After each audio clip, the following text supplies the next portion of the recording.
जय शनिदेव भक्तों, जय शनिदेव। भाई देखो, मैं वीडियो डाल रहा हूँ। एक लड़के ने बहुत अच्छा सा क्वेश्चन किया था कि भैया मन शांत हो, मन में विकार ना आए। वैसे तो मैंने इसका जवाब पीछे कई वीडियो में दे दिया है, लेकिन फिर भी बता देता हूँ कि मन का आप निरोध कैसे करो कि उससे आपको लाभ ही लाभ होने लग जाए। और केवल क्या मन का निरोध होने से ही कोई फल है? ऐसे, क्योंकि जब मन का निरोध आप करते हो तो ये जड़त्व है और जड़ समाधि के रूप में ये जाना जाता है। ठीक है ना। जैसे आप इच्छा तो कोई कर नहीं रहे, ये तो जड़त्व है, लेकिन ये जड़ समाधि के रूप में जाना जाता है क्योंकि इसमें भगवत इच्छा भी उत्पन्न नहीं है और इसलिए ये जड़ समाधि है। आप मांग कुछ नहीं रहे संसार से आपको चाहिए कुछ नहीं, भगवान से भी आपको कुछ नहीं चाहिए, आप ईश्वर को भी नहीं मांग रहे, और वहाँ पर ये जो है बहुत ज़्यादा शक्ति उत्पन्न नहीं करता है। मैं मानता हूँ उससे भी आपकी गति होती है और आप उच्चता को ग्रहण करते हो। लेकिन जो मन में स्थूल भाव है, अभी स्थूल भाव अपन है, वो यद्यपि विक्षिप्त है, यानी कि इखरा बिखरा हुआ है, उसे समेट लेने से भी वह स्थूल ही रहेगा, यानी कि उसमें जड़त्व ही रहेगा। लेकिन उसको सूक्ष्म करना चाहिए, वासना रहित करना चाहिए, किंतु यह तो बिना आग के हो नहीं सकता। इसलिए बड़ा संघर्ष जो है वो तीखा करना ही करना पड़ेगा। पहली बात तो आपको ज्ञान का सहारा लेना पड़ेगा, ज्ञान की प्रकाष्ठा तक जाना पड़ेगा, ज्ञान के लिए जो है ललायित रहना पड़ेगा और अपने ज्ञान चक्षुओं को खोलना पड़ेगा।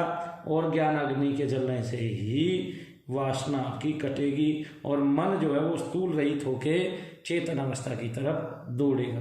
अतएव जो है मन को उधर ले जाने के लिए हमें मंत्र जरूर चाहिए, और जब मंत्र से संघर्ष होगा तो तेज का विकास होगा और जो मन में ग्लानि है, कांति है और विक्षिप्त भावापन है, आवर्जना है, वो दूर हो जाएगी।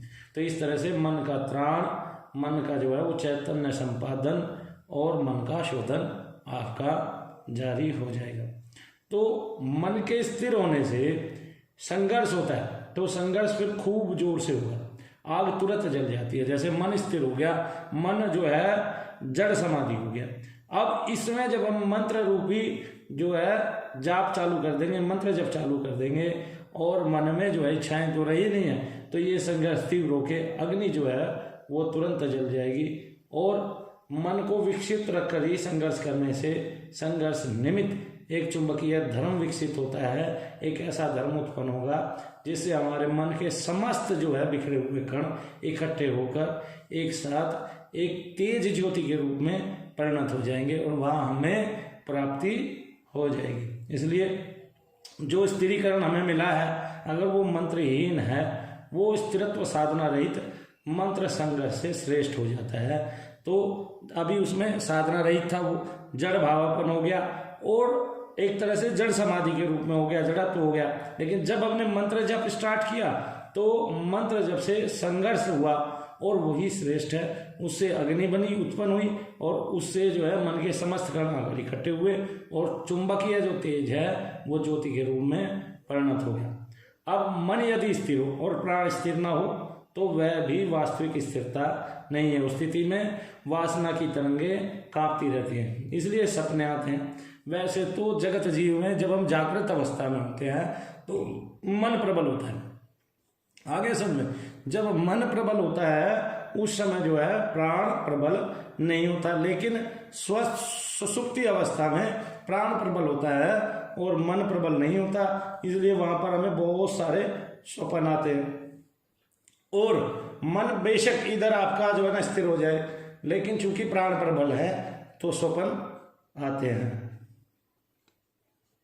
लेकिन जब हम जागृत अवस्था में होते हैं, मन प्रबल होता है, तो हमें कर्तव्य बोध हमारा जागरूक रहता है। इसी से कर्म भी होता है और इसी कर्म से हम कर्म योग भी उत्पन्न कर लेते हैं, ज्ञान योग भी उत्पन्न कर लेते हैं जब मन प्रबल होता है। यानी कि जागना, जागृत अवस्था में रहना जरूरी है। अगर आप स्वप्न अवस्था में और सो रहे हो तो वहाँ तो वो तो जो है एक तरह से वहाँ तो कुछ आप कर ही नहीं सकते, वहाँ तो केवल स्वप्न आप ले सकते हो। और उससे जो है, इसलिए प्राण का स्थिर होना, मन का स्थिर होना, दोनों का एक साथ स्थिर होना आवश्यक है। और जब हमें स्वप्न आते हैं तो वो कर्म प्रधान तो होते नहीं है, और वो भोगावस्था मात्र हमारी रहती है। इसलिए मन के साथ साथ प्राण का भी स्थिर होना जरूरी है। जब मन और प्राण का ऐक्य के बिना जो है ना ज्ञान नहीं होता, और जब मन स्थिर होता है तभी प्राण भी स्थिर होता है। ये एक तरह से एक सुमेरु के दो पर्वत के टीले हैं, ये एक ही पहाड़ है और उसकी दो भुजाएं हैं, कुछ भी मान लो इसको। लेकिन जब योगी, भक्त योगी क्या करता है, भक्त योगी भगवान का भजन करता है, भजन करते करते उसका प्राण स्थिर हो जाता है, तो उसका मन स्थिर हो जाता है, उसका प्राण फिर अपने आप स्थिर हो जाता है। साथ ही होती है, दोनों प्रक्रिया साथ ही होती है। जो प्राण का साधन करते हैं, योगी लोग प्राण का साधन करते हैं, भक्त मन का साधन करता है, मन स्थिर हो जाता है। योगी लोग प्राण का साधन करते हैं, उनका प्राण स्थिर हो जाता है, लेकिन उनका भी जब प्राण स्थिर होता है तो मन साथ में स्थिर होता है। और जब उनका भक्तों का मन स्थिर होता है तो प्राण भी साथ में स्थिर होता है, क्योंकि उसमें जप का, भजन का आवश्यक संयोग है, संघर्ष है, उससे ज्ञानाग्नि उत्पन्न होती है और उसी से फिर ज्योति उत्पन्न होती है और उसका हम सहारा लेके पार उतर जाते हैं। जय शनिदेव, जय शनिदेव, जय शनिदेव।